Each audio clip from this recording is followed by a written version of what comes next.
All right, let's get started.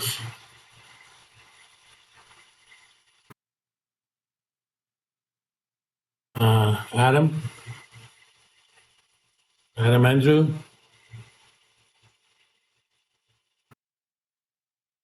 Clayton is on Zoom. From now on, if you get my approval ahead of time and something comes up, you can't make it here, but you can still attend through Zoom. I will let you attend through Zoom, right? Caitlin? Uh, Clayton, can you hear me fine? Good. Clay's here. Coleman? Rachel? Corsi?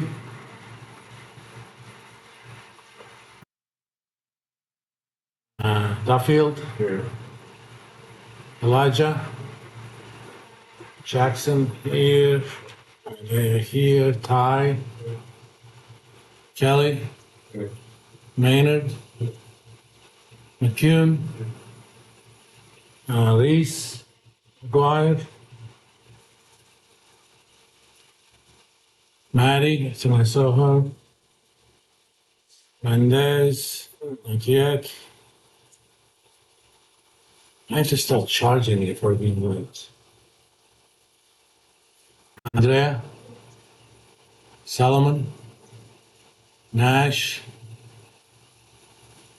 going twice.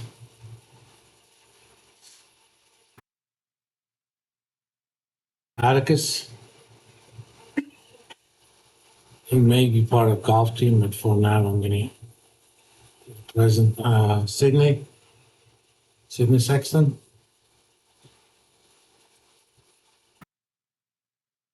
Skaggs, Thomas, Luke Thomas, Tucci, Curry,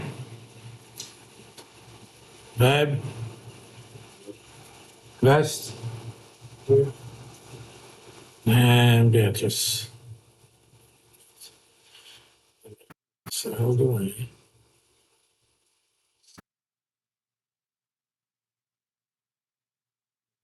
Want to say my life got so much easier. It's a faster chip, 64-bit memory, gig memory, and 16 processors. 14-inch only for $900. I want a 16-inch, but that required another 500. I wasn't willing to spend that.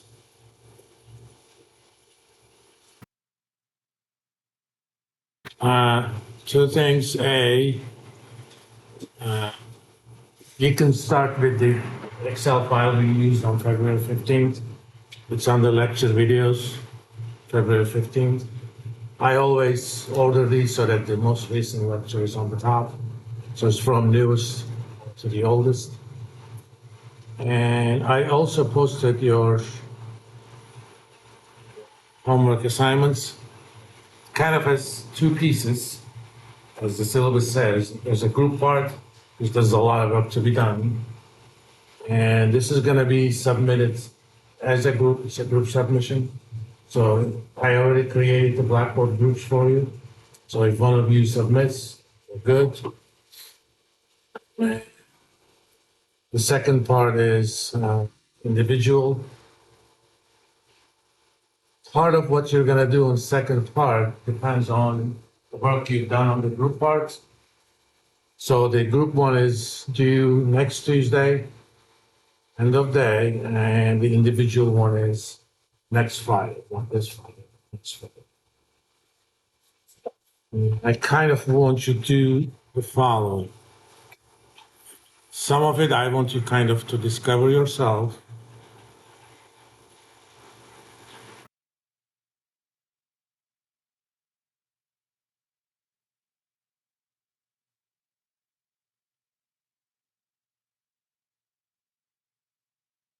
These are rates that I obtained from Treasury's website, for which I gave you the link.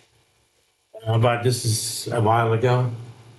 These are basically Treasury's imputation of based on all the treasury bills and bonds out there.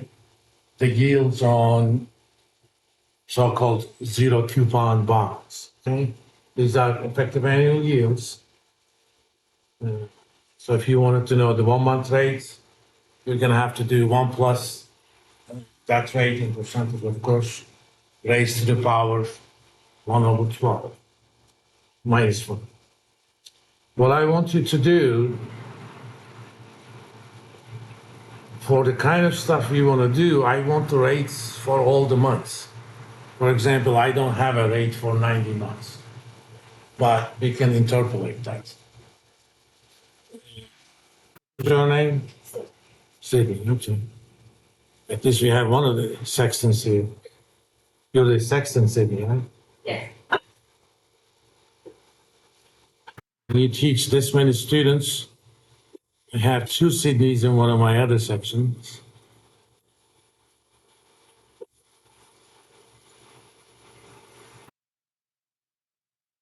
And let me actually go to that link. And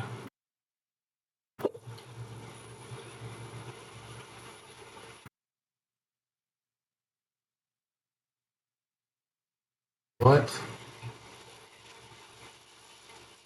I mean, I have internet. Because otherwise, I wouldn't be showing up on Zoom. What the hell is going on? Maybe I need to open it. Okay, I already have it opened for today. Oh, this is for the real tariffs. We may touch at some point. The part, not real.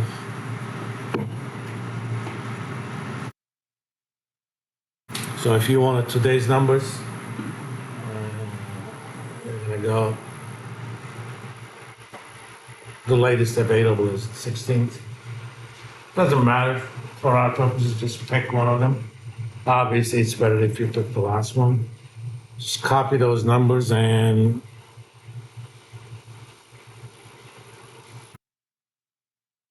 put them in here. You do know my color convention. Green lights are for your inputs. Just enter those numbers. In order to figure out, for example, what a 90-month rate is, we're gonna have to do some sort of curve for them. Okay? Ideally, I would do it in a different way. If I was doing this for a living, I would actually fit a curve that fits exactly to the observed months, but it does some sort of polynomial in between months. But that's way too complicated for this class. Here is how you would fit a curve. For the purpose of convenience, I actually calculated log of the term divided by 3, okay? So if you did a chart,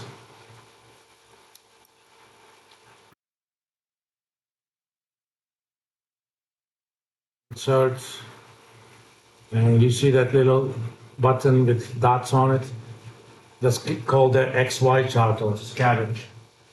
It basically graphs one variable on the horizontal axis against the other variable on the vertical axis. In this case, our horizontal is the log of the term divided by 3, and vertical is the actual rate. I'm just gonna do anything without smoothing. For the purpose of this, actually move this chart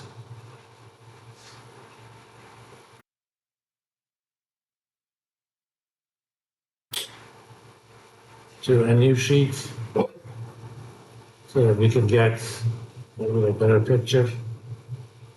Ideally, I would change these because there is too much white space that is unnecessary. I'm gonna make the maximum 2.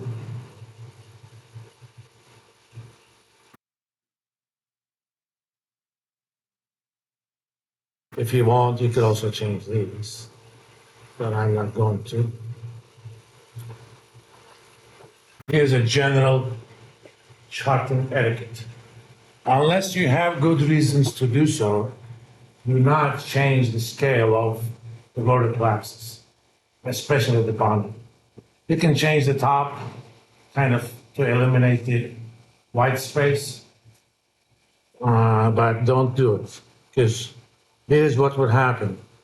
Look at kind of this is a yield curve, and slope of that yield curve is important. Let me change that so that minimum is about 375. Okay? On my axis.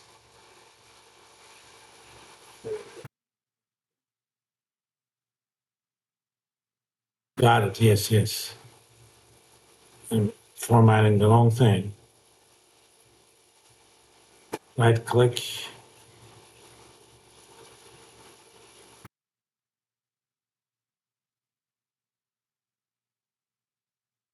Let's make the minimum 375. That chart looks a lot different. Turns out it supposedly the curve is a lot steeper than it actually is. Why? Because I kind of zoomed over there. So it made me misleading. So unless you have good reason for otherwise, if the minimum is at zero, do not change that mean.